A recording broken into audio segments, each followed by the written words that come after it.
Okay, so, all right, so let's go ahead and get started. I don't know if the microphone is on right now. Okay, so let us begin now.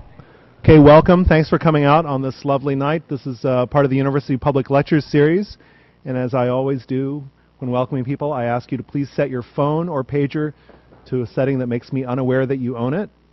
That would be really nice. Thanks very much. So, I'm Sam Wong, and I'm Chair of Public Lectures, also Professor of Molecular Biology and Neuroscience, and it's a pleasure to welcome someone very, very loosely in my own discipline for this lecture series. So, thanks for coming out tonight. Our guest tonight, of course, is Eric Lander, and he is a speaker in the Lewis Clark Van Uxem Lecture Series, which was founded in 1912 with a bequest from the will of Lewis Clark Van Uxem from the great class of 1879.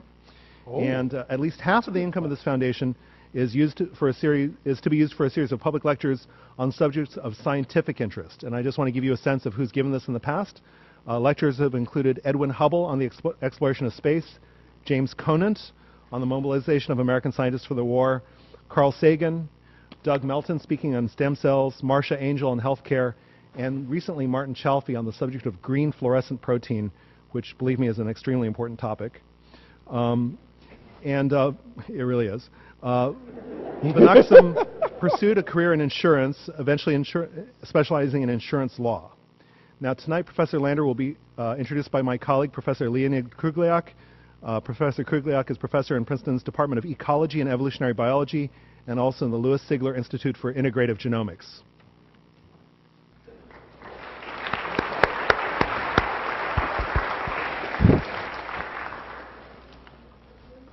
Good evening. It is my pleasure to introduce today's speaker, Dr. Eric Lander. Microphone.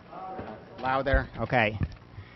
Eric is the founding director of the Broad Institute. He is also professor of biology at MIT, professor of systems biology at the Harvard Medical School, and member of the Whitehead Institute for Biomedical Research. Eric serves as the chair of President Obama's Council of Advisors on Science and Technology. Eric was one of the principal leaders of the Human Genome Project, and he and his colleagues are now at the forefront of using these findings to explore the molecular mechanisms underlying the basis of human disease. Eric earned his BA in mathematics from Princeton in 1978.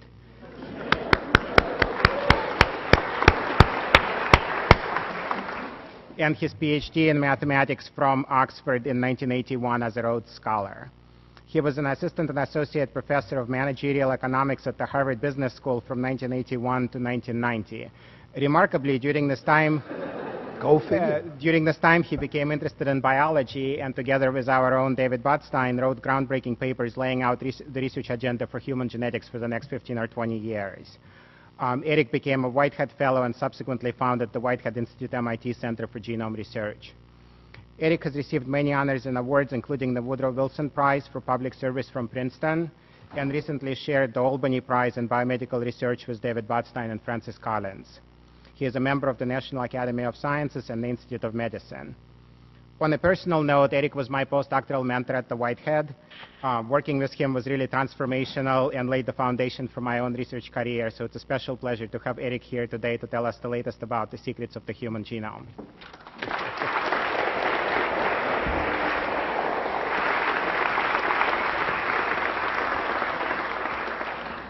Well, thank you, Leonid. All right, so what's the plan? This is a very diverse audience.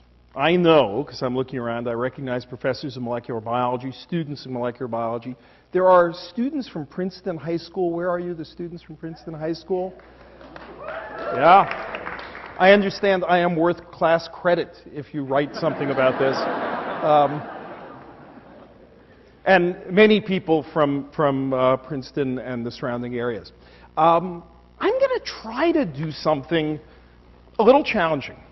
I want to really give you a sense of the discoveries, the feeling, the pace of what's going on with respect to the Human Genome Project.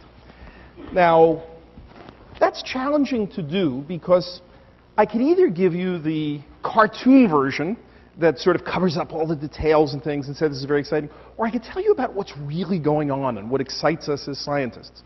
I'm going to try to do the latter. So I recognize that we have scientists, non-scientists, et cetera.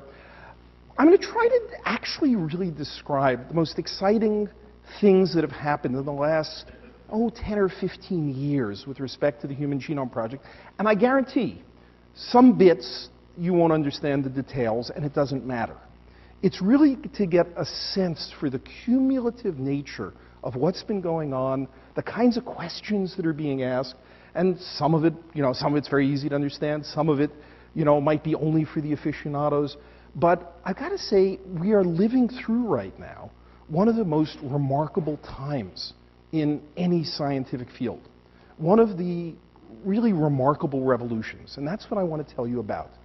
Because it's a Princeton lecture, I have also inserted 5 specific Princeton references, and somebody keep count, okay? So, all right, I want to give you a sense, we need to turn that down. Lighting, overhead projection. Is it working? Overhead projection. Make that one go away. Someone just shoot that one. That's good. Excellent. Very good. All right. So I mean this, and people throw in revolution and this, revolution and that. What are they talking about? And I mean this in a very precise sense.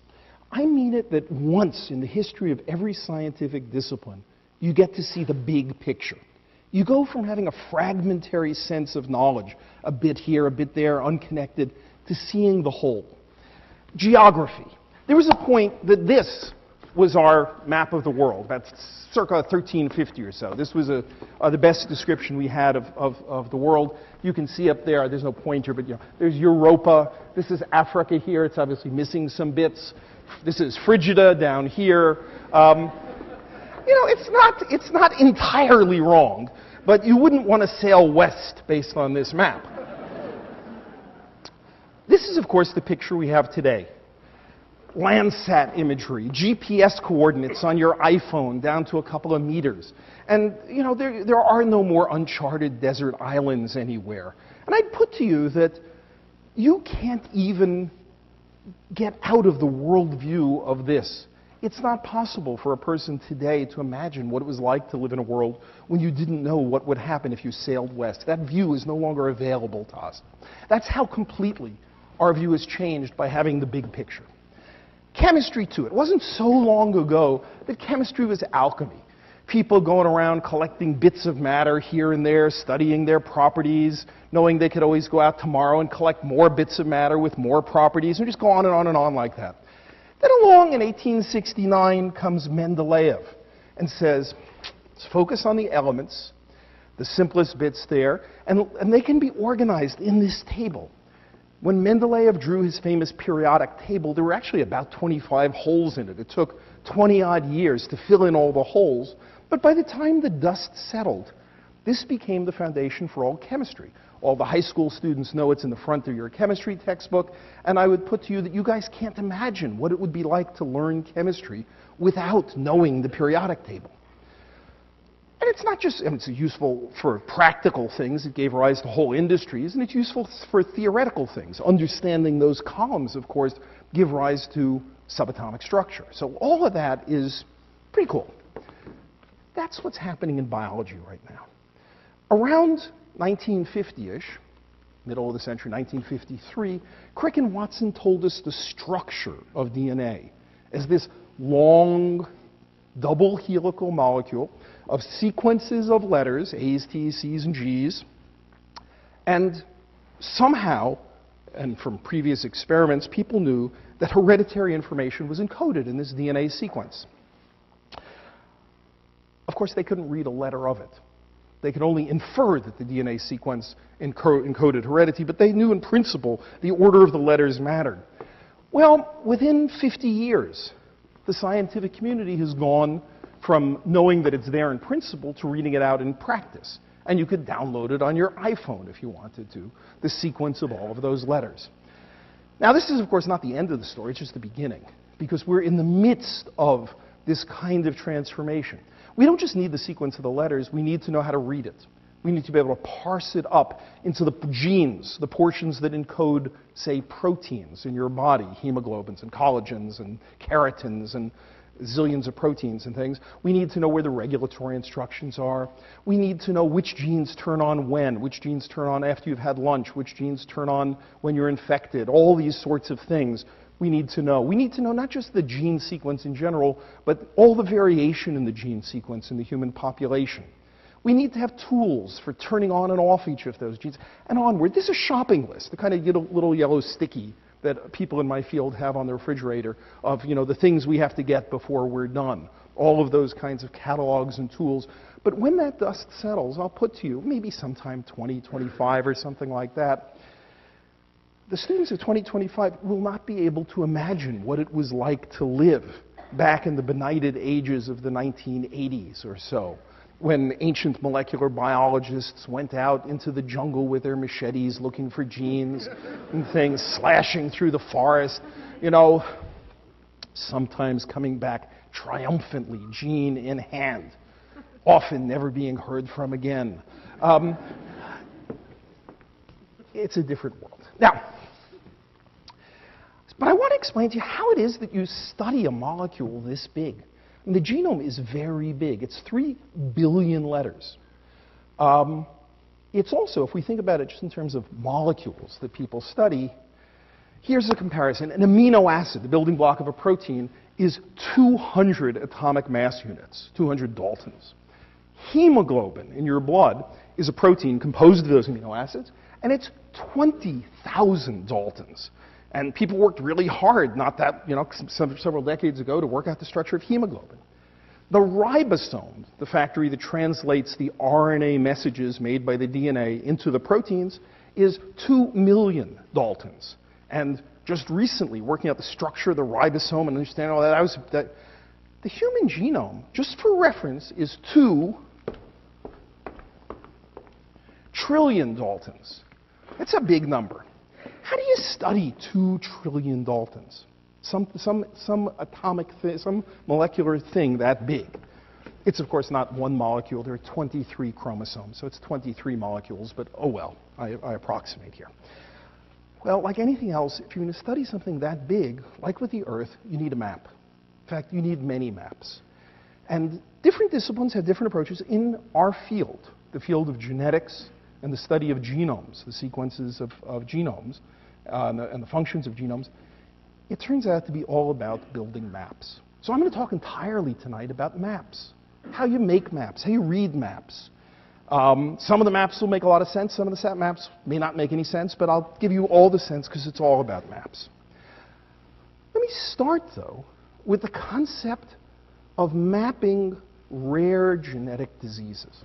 You have some rare genetic disease in the population, I don't know, Huntington's disease. It's transmitted in a family as a dominantly inherited trait from dad to child to child. How are you going to find the gene for Huntington's disease? The traditional approach in the 20th century was to guess, or attempt to be lucky. Those are not very systematic approaches. But people would look at genetic diseases and try to divine somehow that, that person who's mentally retarded has too much phenylalanine in their urine. Who'd have thought to look? But they have too much phenylalanine in their urine. They probably have a defect in some enzyme that breaks down phenylalanine, and that causes their mental retardation. Very good if you can guess that, but nothing systematic about it. The notion that you might be able to systematically map genetic diseases, rare genetic diseases, without knowing in advance what they are, like what biochemical function. That notion is our first example of mapping and our first Princeton reference, because exhibit number 1, David Botstein, recognized around 1978 and published in 1980 that there was a totally simple generic way for mapping the location, finding the location of any genetic disease, simple one gene, monogenic genetic disease, and it was this. It was look in a family, here's dad, he's affected, 4 of the 8 children have the disease. They're filled in circles there. This is a pedigree. And look at different places up and down the human genome. I'll use my little pointer here. There we go. That's working. So at one spot, one of the 3 billion letters, Dad inherited an A from his mom and a C from his dad. And notice that Dad passed on the C to all the children who happened to have gotten the disease. And he passed on his A to all the children who didn't get the disease. That's a little fishy. There's a good correlation between passing on the letter and passing on the disease. Now, 1 family is not enough, but if you saw that in 2 families, 3 families, 10 families, you'd eventually become convinced that that was no accident. And the letter, the A or the C, must live nearby on the chromosome to whatever is causing the disease because they're being co-transmitted, co-inherited together. Genetic recombination occurs when you have children, and exchanges between chromosomes occur. But if things are right nearby, they co-transmit, they're co-inherited at a high frequency. So doing this basic notion leads you to be able to map a gene for Huntington's disease. And indeed, within 4 years after David's proposal, the gene for Huntington's disease was shown to be on chromosome number 4. That I remember the day that David called me into his office, closed the door, and whispers, "Eric, the gene for cystic fibrosis is on chromosome 7. I remember this. You closed the door, and everything, because it was a big deal, and nobody knew. It was a big deal. Now, that spelling difference was still pretty far away. It co-transmitted. It was correlated, but only 85% correlated in its transmission. It was still 15% of the time being transmitted separately, meaning it was some distance away and genetic recombination was happening. But within a few months, there was one that was 99% correlated. 99% correlated. Only 1% of the time did it genetically recombine. That sounds really good, till I tell you that 1% of the time meant about 1 million letters away. And 1 million letters in those ancient days was a lot because you typically worked with DNA at lengths of about 10,000 letters. And it's a lot of 10,000s to get to 1 million. So knowing that there was a genetic marker that was pretty close, in some sense, to the cystic fibrosis gene, one still had to use that to get the next piece of DNA. And you did that by making a radioactive piece of DNA, washing it over 1 million different possibilities till it stuck to one of them. Use that to get the next one, the next one, the next one, the next one. This is called in the literature chromosomal walking. I come from Brooklyn. We call it chromosomal schlepping. You would schlep along the chromosome, and eventually, 4 years, 4.5 years, a couple tens of millions of dollars, and about 100 people's worth of work, the gene was found for cystic fibrosis, and this is it. If you look closely, it is a boring string of A's, T's, C's, and G's, and it encodes the protein for cystic fibrosis. I call your attention to the little red box, because if I blow that up, we blow that up. Those 3 letters, CTT, encode the 508th amino acid, a phenylalanine of that protein, and it's missing in the vast majority of people who have cystic fibrosis. That's the cause of cystic fibrosis. And this is very important because if we went around up and down the aisles and had everybody spit into a cup, different cups, please, we could take it down to Louis Sigler and do a DNA amplification reaction. And if we had set this up just right before the end of the lecture, in principle tell you, or send you an email tomorrow as to who's a carrier for cystic fibrosis. Now, of course, we couldn't do that because there are ethical issues in doing such a thing, but they're not really technical issues in doing such a thing. Technically, it's very easy. But there are, of course, counseling issues and all that. So I joke about actually sending you that information. But you can do genetic diagnostics that way. In addition, you can take the sequence of this gene and toss it into the computer and ask the computer, "Hey, computer, ever seen any genes like this before?" And the computer will compare it to all other sequences that had been known at the time. And the computer says, "Yes, this looks like several dozen other genes that encode proteins that sit in the membrane and transport things back and forth. Congratulations, you've probably found a transporter." That's pretty good, because in science, you have to work really hard to come up with a hypothesis. Testing hypotheses work too, but I got to say, coming up with the right hypothesis is actually pretty hard. And here you get handed a hypothesis on a silver platter. It looks a lot like a transporter. It probably is a transporter. Go test if it's a transporter. Pretty good. All of that comes And notice no input of information about the disease. Merely the inheritance pattern gets you to a region, the region gets you to a gene gets you to a mutation, the sequence gets you to a possible function. It's a pretty good return on investment, if you ask me. Now, people at the time were saying, great, okay, I can try random markers and see if this random marker is going to be linked to my gene. If that one is, I'll try another random marker. But actually, David in 1980 said specifically, not just that you could use these spelling differences, but you could get very systematic about them and build a map of the spelling differences that could be used to trace inheritance, what we call a genetic map. And that genetic map, David described in that paper in 1980, he said, we should make a genetic map of spelling differences up and down the whole human genome so we could be systematic about finding the gene for any particular disease. Within 7 years, such a first rudimentary map was made. And David and I both collaborated with others on this paper.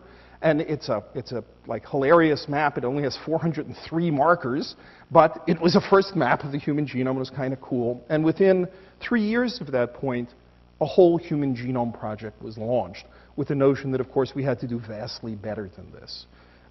We needed to have genetic markers up and down the chromosomes, and we needed to have, instead of all this schlepping through the DNA, we needed all that DNA organized. And instead of the tedious reading out of the individual letters, we just needed all that done already. And that was the idea. This notion of making maps has pretty much been all I do since then.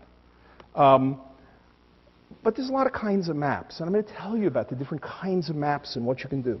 There are these genetic maps you can use to trace inheritance.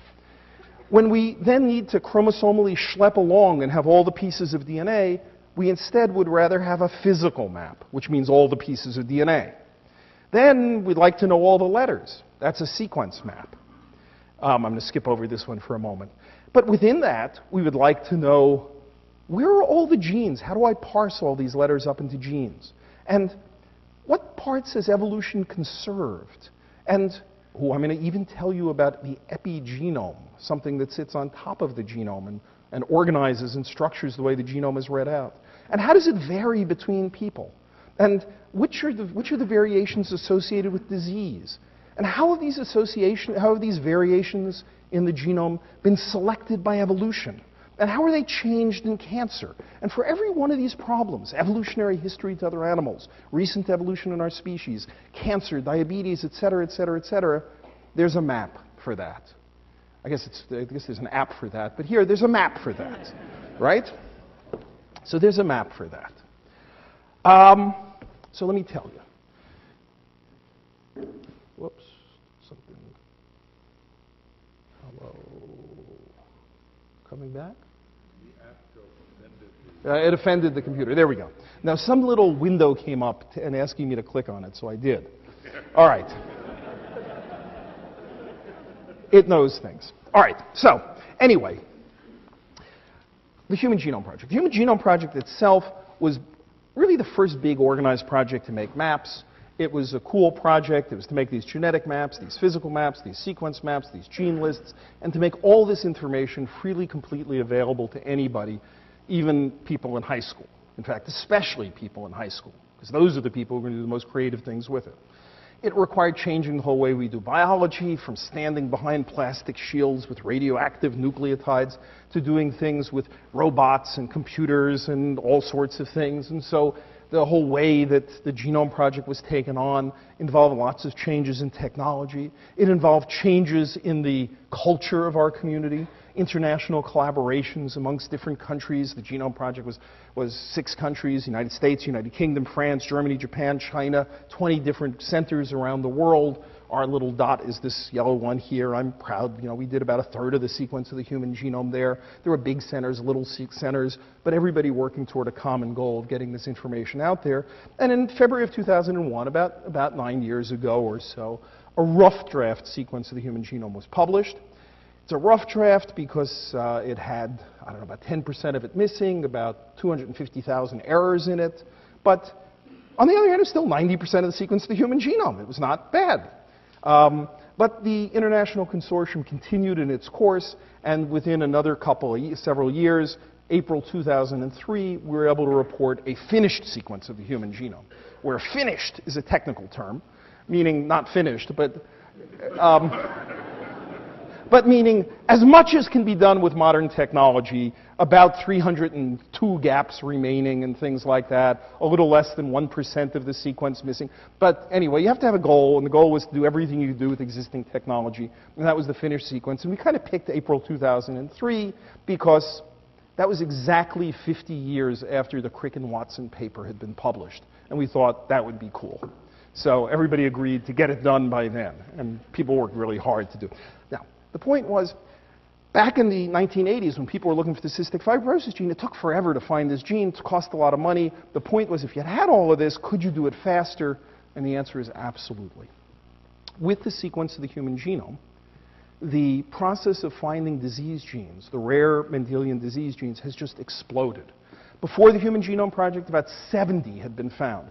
Today, about 2,600 have been found by the basic method that David had laid out, but with these much more powerful systematic tools to make it fast. And these days, if cystic fibrosis for some reason were not cloned, you know, it would be a perfectly reasonable project for somebody to do, you know, in the molecular biology department. It wouldn't even be worth a senior thesis, right? It'd be a straightforward kind of project.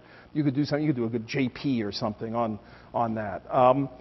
It's a doable project. I don't know, maybe. You could do it as a project lab or something. It's not that hard to do anymore. But now, or won't be. Now, I got to give you a sense, though, of how it's been changing since then. All the work to get that sequence involved sequencing 3 billion bases. Now, you had to sequence them maybe 10 times over to get it all glued together, so maybe collecting 30 billion bases of information. Let me give you a sense of what's gone on in the past several years with regard to getting sequence information. The new world of DNA sequencing, just by comparison. All sorts of new machines using new technologies, new chemistries for DNA sequencing, exploiting optical techniques, doing things in a massively parallel fashion, putting down many spots on a slide and using tricks to sequence them all in parallel has led to this. This is a graph that I was very proud of the output of our Genome Center at the Broad Institute. In 1991, we produced ourselves almost 500 million bases of sequence. And up and up and up and up, and by 2006, we had produced, per year, we were producing 70 billion bases of sequence. So now, I'm going to add 2 more years to the graph. Keep your eye on the blue dot. We'll go out to 2008. This is what the graph looks like. This is up to 1,700 billion bases of sequence. Let me add another year. There we go. Now it's up to 20,000 billion bases of sequence. And that's up to 2010. The projection for the end of the year, and I suspect this will turn out to be conservative, will be 100,000 billion bases of sequence. I remember the day that there was an entire international celebration of the Human Genome Project when we collectively reached our first billion bases. It was called the Billion Base Bash. And we had video links all over the world to celebrate the billion bases. At that rate, I calculated we could do a party every 4 minutes now at our center. Cost. You are impressed with how costs go down. You know, if we have any computer scientists here, Moore's law about how costs decrease. Well, this is how costs have decreased in roughly the last decade since the Human Genome Project. We've got over here the cost of sequencing 1 million bases went from here to there, and this is a log scale. Every line is a factor of 10. This is a 100,000-fold decrease in cost, actually projected to December of this year, because it makes a nice round number there. I think there are few things in the world that decrease by 100,000-fold in cost in a decade. This is the only one I know. This, by the way, over here is Moore's law. That's Moore's law there. Moore's law is still impressive on a log scale, but this is quite remarkable. So with that, all sorts of data collection we never imagined possible. All sorts of maps can now be constructed. Now, some of the maps I'll tell you about started before this. They're getting faster and faster and faster because of it.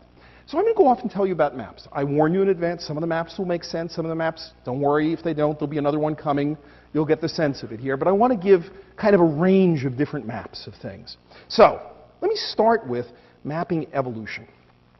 It turns out that evolution is an incredibly powerful laboratory tool.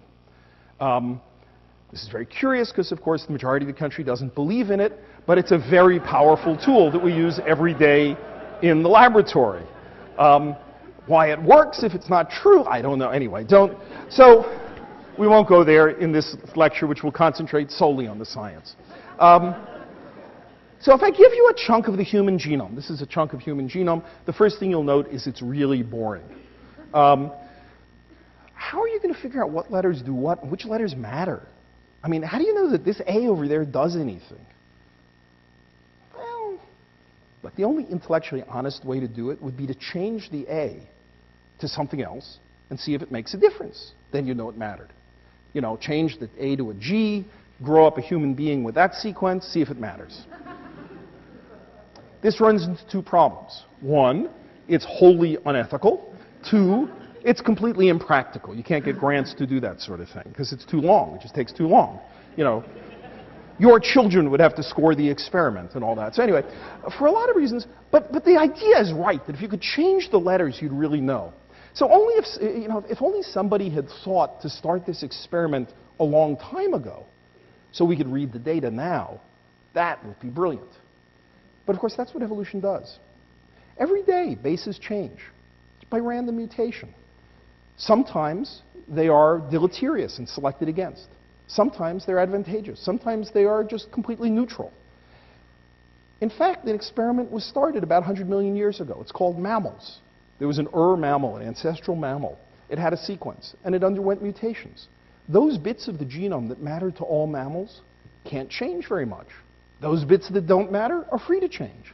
And so if we simply took the sequence of the human and lined it up against the mouse and the dog and other things, we would shed light on the bits that evolution doesn't really let us change very much, and the bits that evolution couldn't care less about. And that's really very valuable for shining spotlights. So we could make a map of evolutionary conservation. Now, of course, to do it, we need the sequence of all these beasts. We need the sequence of the mouse. So the first thing after the sequence of the human was to get the sequence of the mouse. Then to try to line up the sequence of the mouse to the sequence of the human. And you can take a stretch of 1 million bases of the human genome here and find the corresponding 1 million bases of the mouse genome here. And every little sequence here, or not every, many little sequences here, match sequences in the same exact order, up and down, and of course the reason this is that this stretch of 1 million bases of the human, a stretch of 1 million bases of the mouse, correspond to an ancestral 1 million bases in the ancestral mammal 100 million years ago, and you can read it clear as a bell that these two bits came from the same bit. So, if you did that, you can make a lookup table of every bit of the human corresponds to a certain bit of the mouse. Every bit of the mouse corresponds to a certain bit of the human. Well, almost every bit. There are little bits that get scrambled and it's hard to tell. But you can make a little lookup table. Then you can go back into those little regions and you can look really up close and say which exact letters or chunks of 20 letters or 100 letters are very well preserved by evolution. And you line up those languages, mouse language and human language and dog language, and it's like a Rosetta Stone.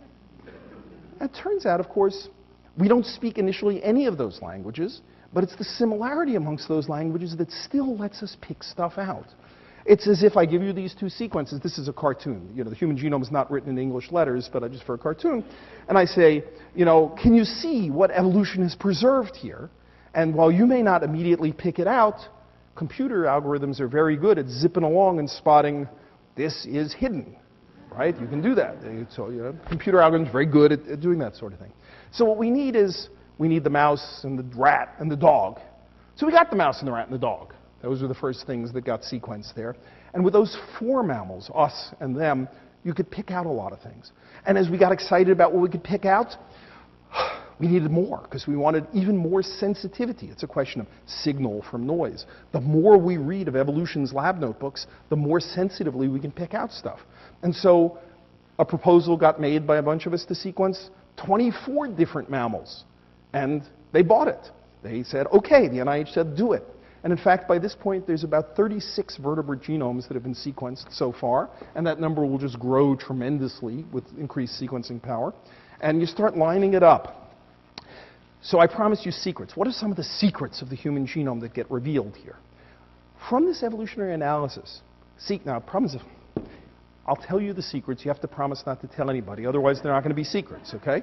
So, first, there were many fewer protein-coding genes than we had ever expected. The official textbook number was that there were going to be 100,000 protein-coding genes, genes that encoded different kinds of proteins. Indeed, Wall Street was counting on 100,000 protein-coding genes in the late 90s to justify the stocks of many companies that were off discovering genes, because the official position was there were a lot more to discover and they would own them.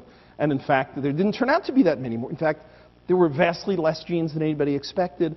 When we published the Human Genome Sequence paper, we could only find about evidence for maybe 30,000, but we felt so squeamish about that that we wrote 30 to 40,000 in the paper to cover ourselves in case we were doing something really stupid. But in fact, we were in the wrong direction because it was less. And in fact, many of the things we thought were genes were really broken genes, detritus of genes, and the number went down and down. And now there is a good solid number based on a really careful analysis I won't go into that says it's about 21,000 protein-coding genes in the human genome with certain caveats attached to that number. What's really striking, though, is with so few protein-coding genes, you can ask, how much of the genome does evolution care about? Turns out, evolution cares about 5 or 6% of the human genome. 5 or 6% of those letters are lovingly preserved by evolution, but only 1% of those letters encode proteins. Suddenly, that means most of what evolution cares about is not the stuff that encodes the protein. This, again, conflicts with the intro bio course that I taught for 10 years. And I presume the same things were told to students here as well, which has the official textbook picture of there's a protein-coding gene and a little bit of regulatory information that says when to turn the gene on and off. The picture is backwards, standing on its head. It's mostly regulatory information or other things like that, or non-coding things. And only a minority of it are these proteins.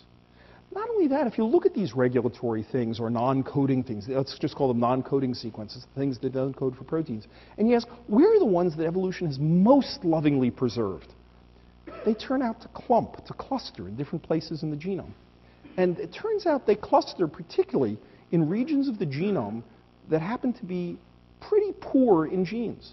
The places where these non-coding things are particularly well preserved and particularly clustered are in gene-poor regions. Now, I don't mean no genes.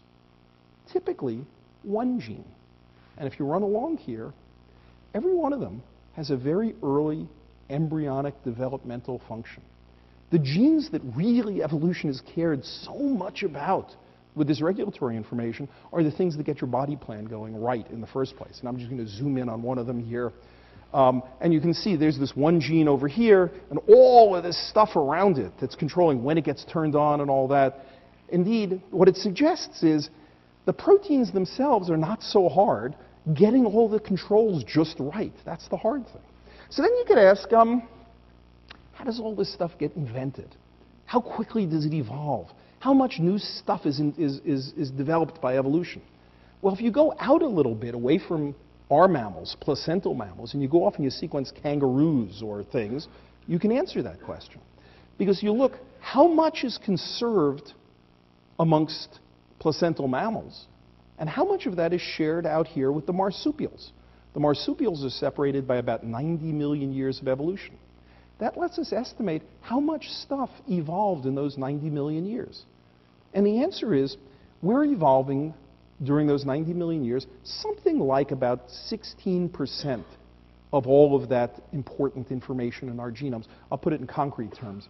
One nucleotide, one base, is being innovated, one base innovation every 4 years. That's the rate. That actually corresponds to presidential terms, and so it has occurred to the President's Council of Advisors on Science and Technology that we can advise on one base in the human genome to innovate, and we're still debating. But there's really a groundswell for a particular G at the moment. What's very interesting is most of the evolution that distinguishes us has been in these non-coding sequences. It's very clear it's mostly been in the non-coding sequences. Indeed, it's disappointing how derivative the evolution of protein coding genes is. Not a lot of new invention of protein coding genes going on. A lot of evolution, a lot of innovation in these non-coding sequences. Now I ask you, how do you invent new non-coding sequences? It's a lot of work evolving. You know, you have to have random mutations and some function eventually develop. And suppose I want to control 50 genes across the genome in some new coordinate fashion, get them turned on for some particular occasion. I got to sit around and wait for just the right controls to evolve. This is what the people who sort of worry about evolution and why it can't possibly be right. They sort of worry it's just never going to happen. Well, we can now go back and look now with the benefit of the marsupials and the placental mammals. It turns out that a tremendous amount of the new stuff that's invented lives in jumping genes, in transposons. To put it briefly, there are sequences that hop around the genome, and there's extraordinarily good evidence that's emerged in the past couple of years that something gets invented once and then distributed around the genome at random. But in some places it's good. But if you're going to invent a 50-base or 100-base regulatory control sequence, why wait for it to randomly evolve over here? Just start sprinkling around the genome and see where it might be useful. And it's very clear that these transposable elements that used to be referred to as junk DNA, parasites, poxes on our houses, might all be true, but without them, we would be evolving regulatory controls a lot more slowly. So anyway, it's remarkable what kind of things you can learn from evolution. Now, I'm going to mention some other things. You may have heard that it isn't all just the DNA. There are things that sit on top of the DNA. The DNA is wrapped up, and there are proteins that hold the DNA. And the proteins that hold the DNA have little modifications to them and things. And this is called the epigenome. And it's very trendy. There are NPR stories and things like that about the epigenome and stuff like that. Whoops. Did it again. It'll be back. Oh, no, now it's not good. There we go. All right, so, oh, no, it's, what did I do now? Oh, it's coming back. Good. The epigenome.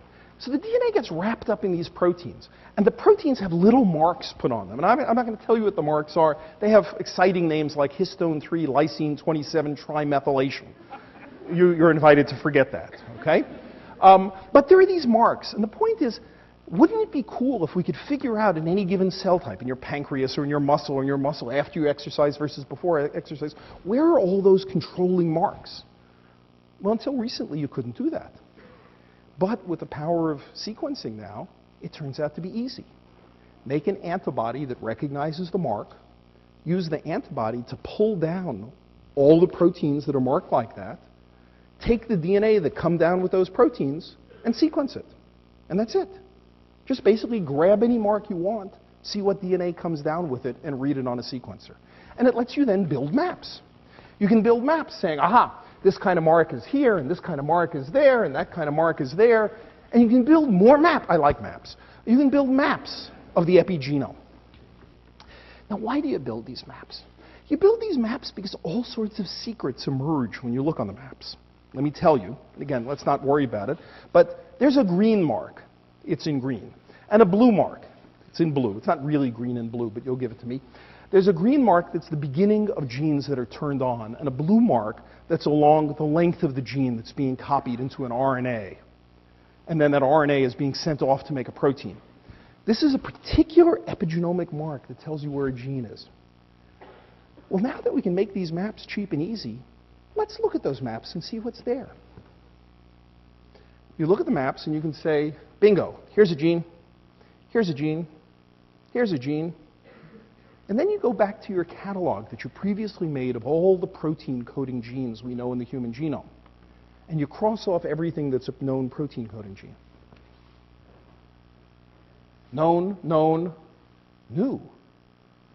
That's interesting, new one. You look at it closely, it can't code for a protein. It has no capacity to code for a protein. Trust me, we can tell.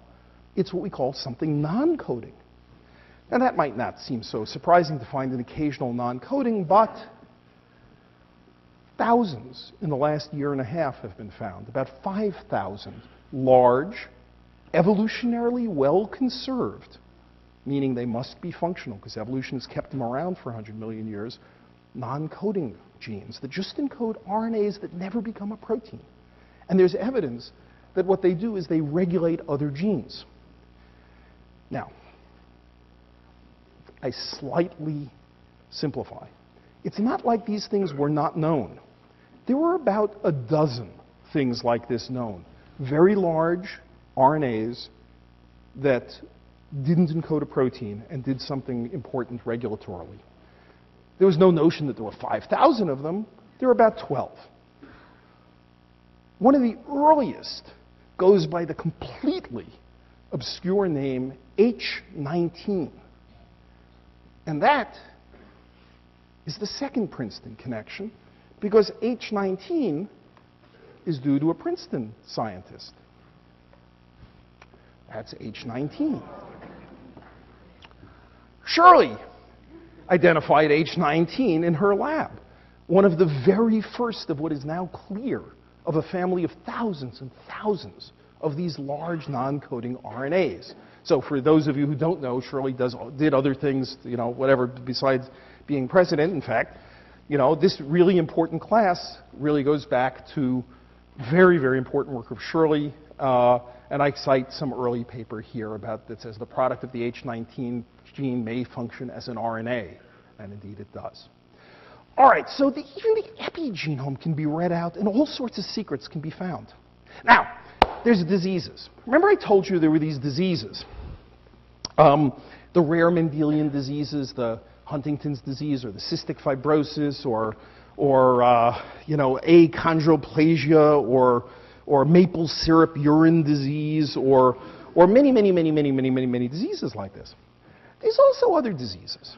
There's diseases like heart attacks, diabetes, asthma, Alzheimer's disease. These are not simple one-gene Mendelian diseases. They're more complex in their inheritance. Can you go back with Botstein kind of thinking and think about how we might use maps to find the basis of these more complex diseases, these more common diseases, the diseases that we all have or will get at various times? And the answer is yes. The way you do it is you build a different kind of map. You start by building maps of genetic variation. You ask, if I take any two people in this audience, how different are your genomes? You two. Your genomes differ by about 1 letter in 1,300. I'm going to say 1 in 1,000 for roundness. 1 letter in 1,000. You're 99.9% identical. Very similar. Of course, 0.1% out of 3 billion letters is still 3 million differences. But so we've got to put this in some objective terms. If I take two chimps differ by about twice as much as any two humans. 2 orangutans in Southeast Asia differ by about 8 times as much as any two humans. You think orangutans all look the same. They think you all look the same, and they're right.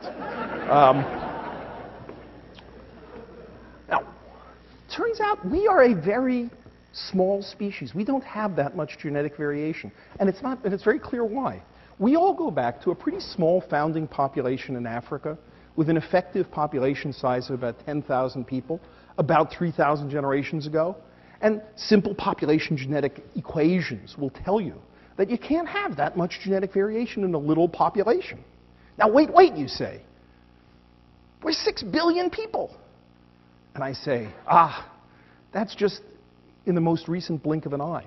We've expanded to 6 billion people so rapidly that evolution has made very little difference to evolution. The mutation rate is sufficiently slow that 95% of all the variation that any of you have is variation that goes back to Africa.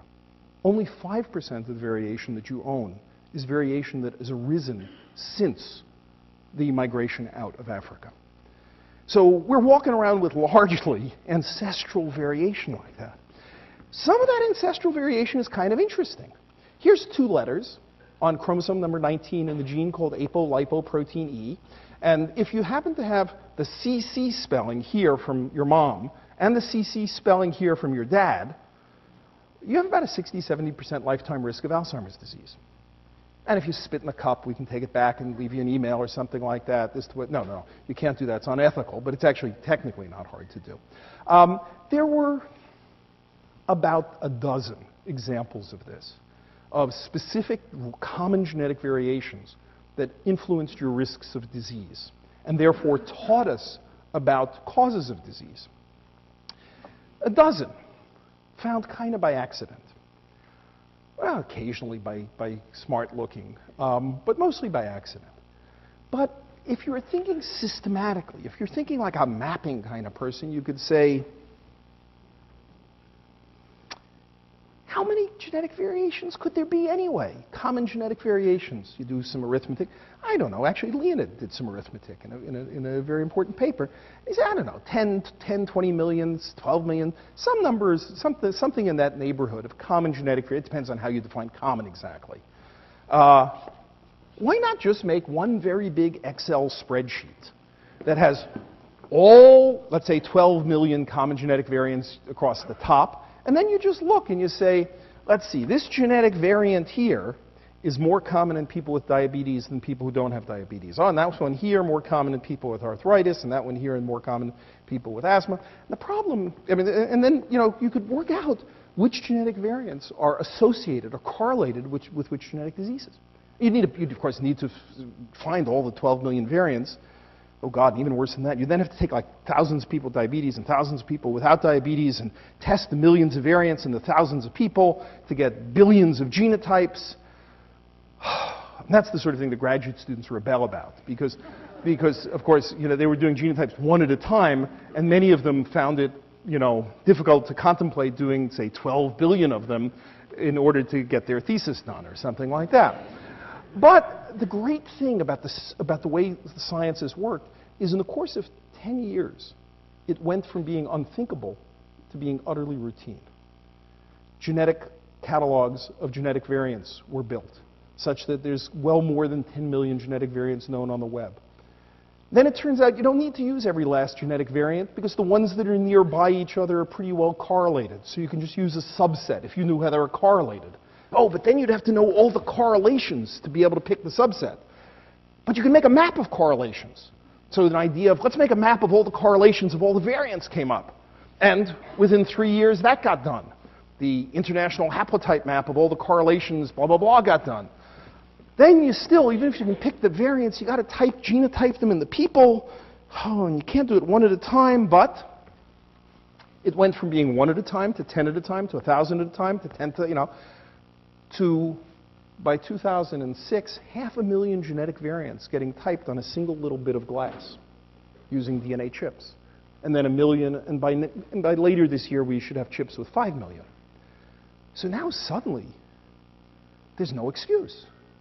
You should just do it. Take thousands of people with the disease, thousands of people without. And this is what it felt like. In the year 2000, the number of common genetic variants associated with common disease that had been discovered in that year was 1. In 2001, there were 2. In 2003, there was 1. 2004, nothing. 2005, 1. 2006, 5. Now the tools all kick in around this point. 2007 through April, 2007 through August, September, December. I stopped with this picture, but this is the picture today. 658 genes with genetic variations associated with common diseases and a wide range of common diseases have now been discovered. And it's just starting.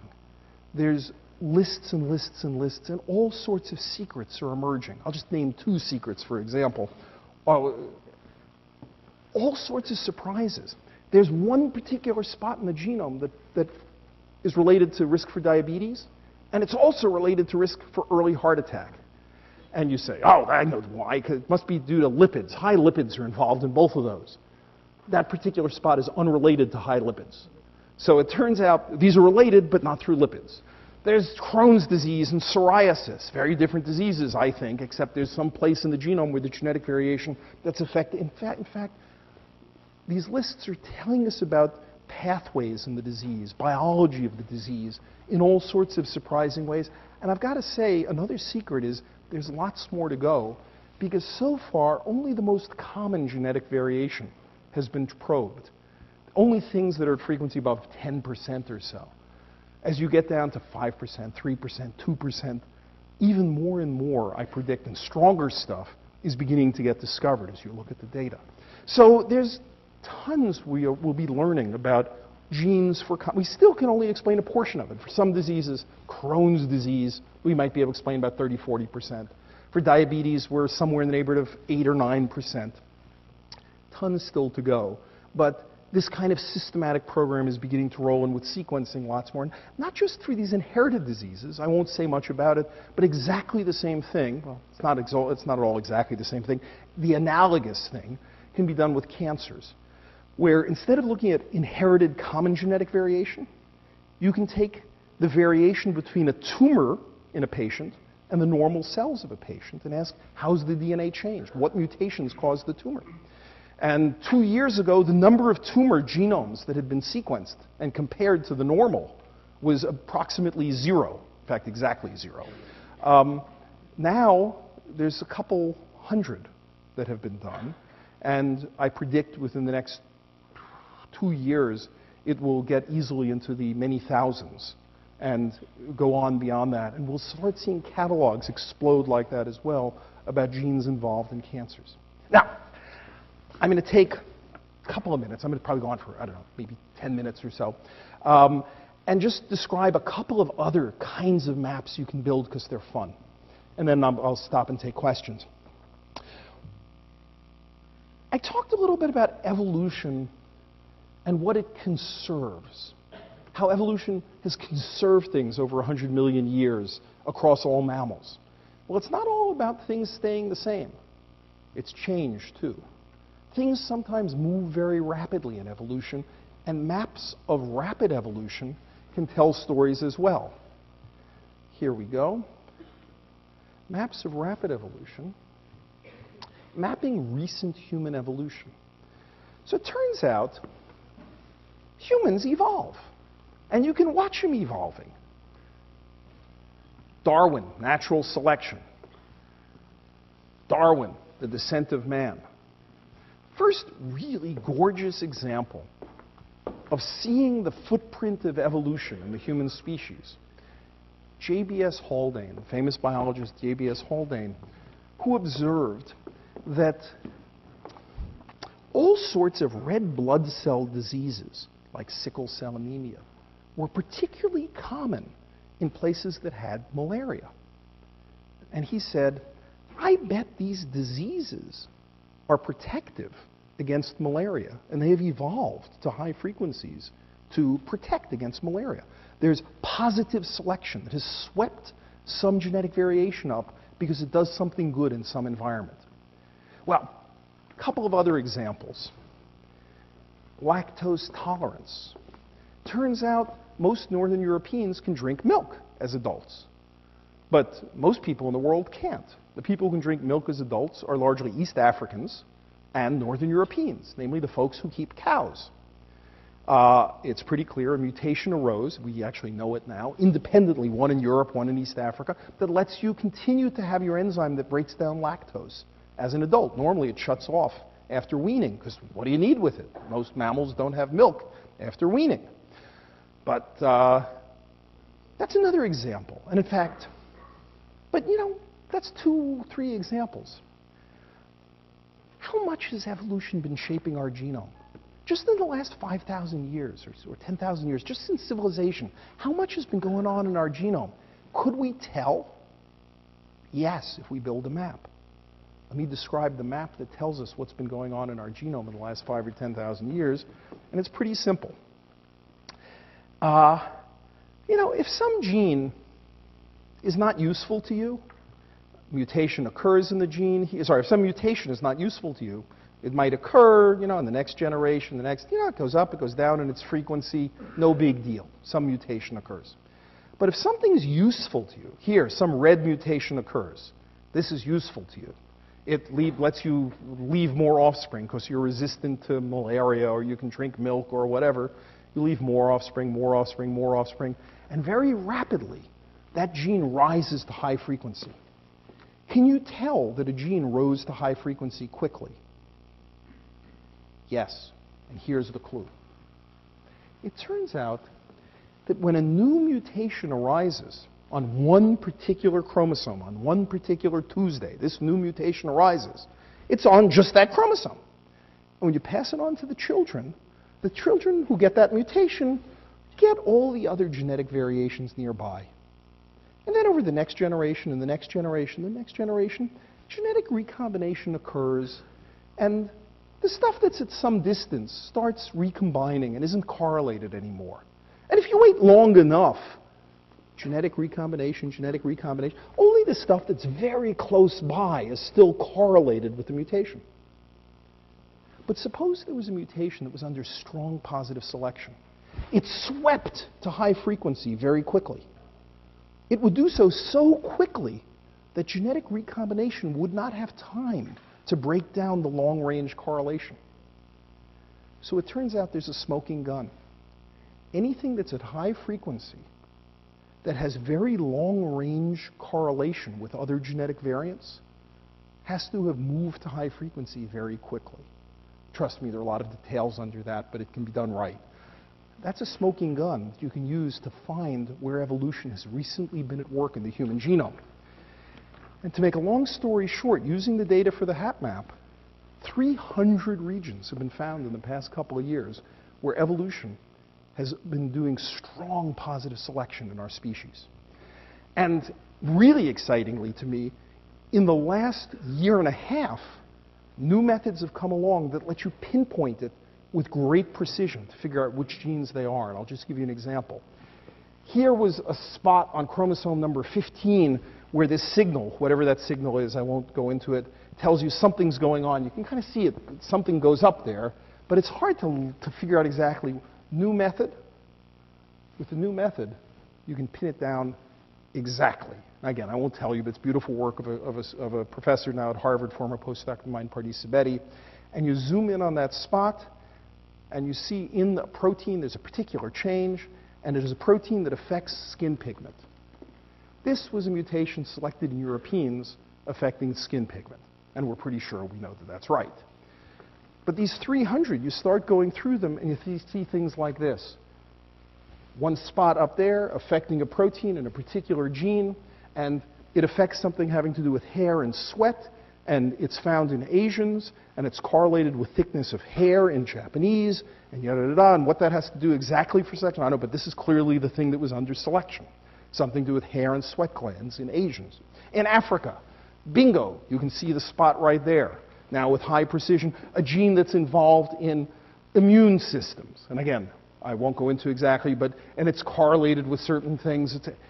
You can pick this out. Here's sort of what's going on. This is the picture that we had about 3 years ago of where to look for, where the selection was. Very clear things were going on. This is what it now looks like, is like that. And it's pinned down to gene, in many cases to individual change in that gene. And there's a long list now of what evolution has been most interested in doing in tinkering in European populations, Asian populations, African populations, whole population, etc. And you can read that history out. And what's it interested in? Well, you can start looking at the list. Infectious disease. A lot of these genes clearly are related to infectious disease. That's been one of the big shapers of the human genome. But also skin color. A lot of these things related to skin color. Sensory perception. Not entirely sure what it's about. Immune-related genes, homeostasis and metabolism, etc. So you can read those things out. All right, so I've been telling you about maps. I'll tell you one more last map, and then we'll stop. I've been telling you about maps, the whole sequence, maps to find rare genetic diseases, and maps to find the genes and the non-coding bits that evolution cares about, and the variation to find the common diseases, and the epigenomic stuff that sits on top of it. And all of this has given you this picture of the human genome as a long line. Every time I draw the human genome, it's this long line with things on it. I'm drawing my map as a line. The human genome doesn't actually live as a line. It's all folded up into your cells. It has a 3D structure. So for the last bit, can we make a map of the 3D structure of the human genome? And the answer is you can. And so I'll close with the 3D structure of the human genome. If you look up close and personal at the human genome, different parts of the genome, something over here, something over there, has come back, and they're held together in some way by some protein that's got them, here, or they're off in some part. How could we make a map of who's near whom, of neighbors, near neighbors in the genome? Well, a graduate student in my lab came up with a really cute way to do it. And these are molecular biological details, don't worry about it. What it means is, if two things are nearby, cut and paste. And if they were nearby and you cut and you paste, you stuck them together.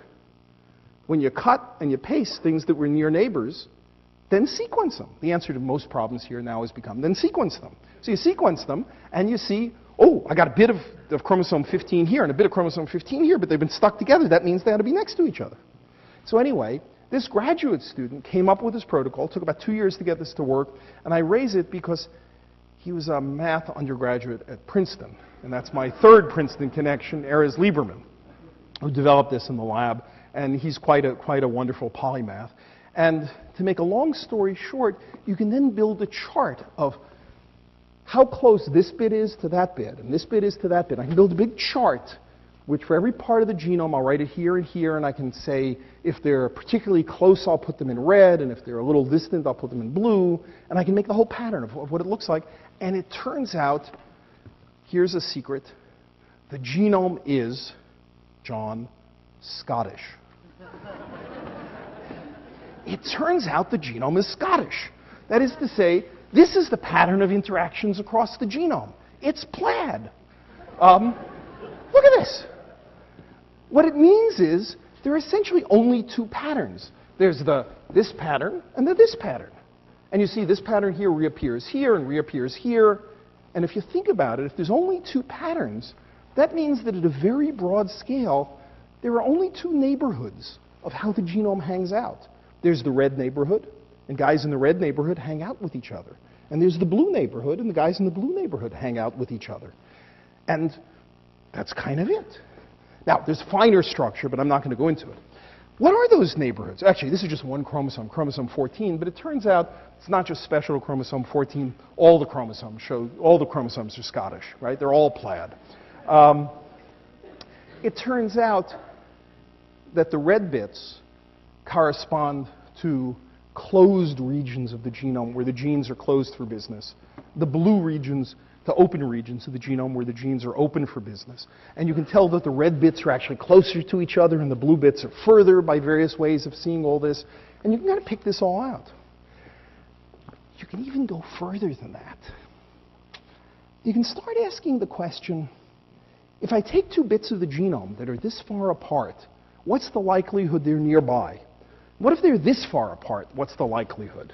So for the high school students, there'll be a function, f of x, where f is the probability of how close they are, and x is how far apart they are. So two things that are x apart, how often are they near each other? Okay, for everybody else, don't worry about that. And you can compute. You can compute that, and it turns out to be very interesting. Here's the unfolded genome. I've colored it in a rainbow.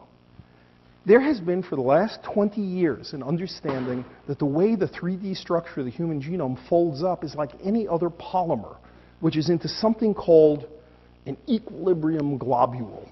This means something to people who do polymer chemistry. It's folded up like this into an equilibrium globule.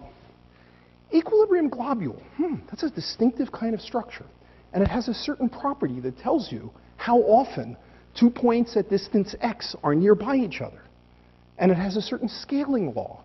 And the scaling law has an exponent, whatever that means, of 1.5.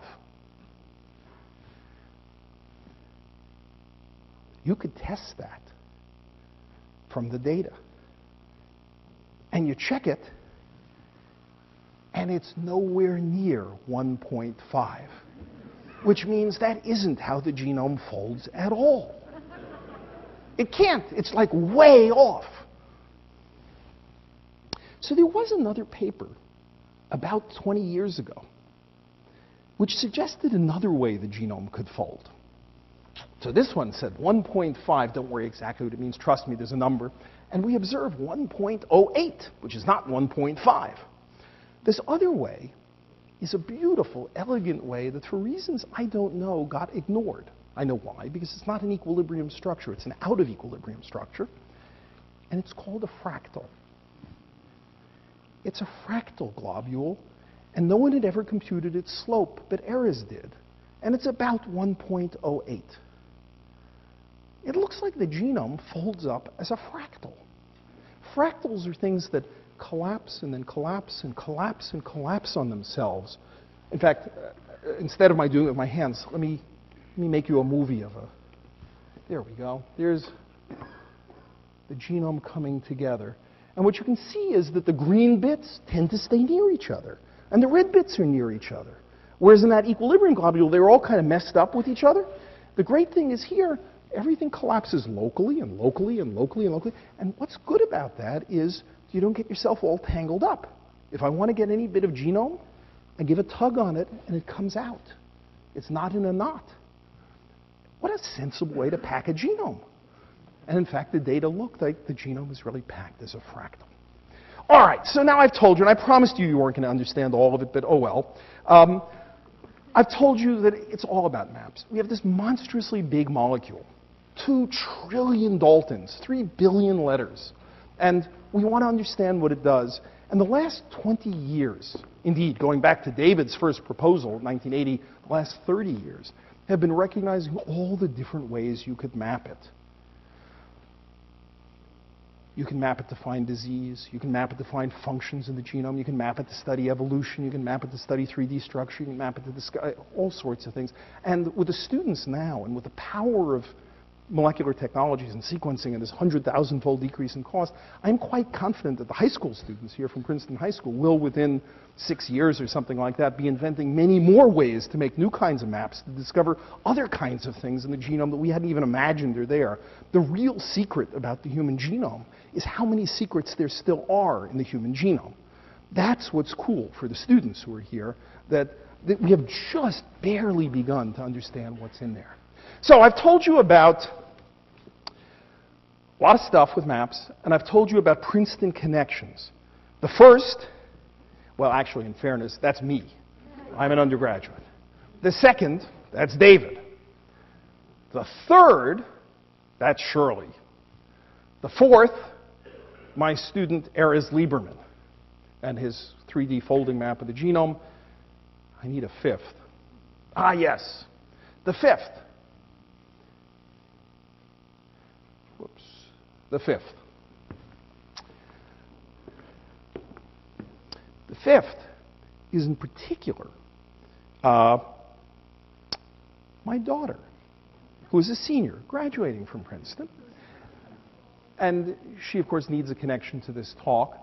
And so I point out that the cover of Nature from 2001 with the human genome has more than 1,000 people's faces from which this double helix is made.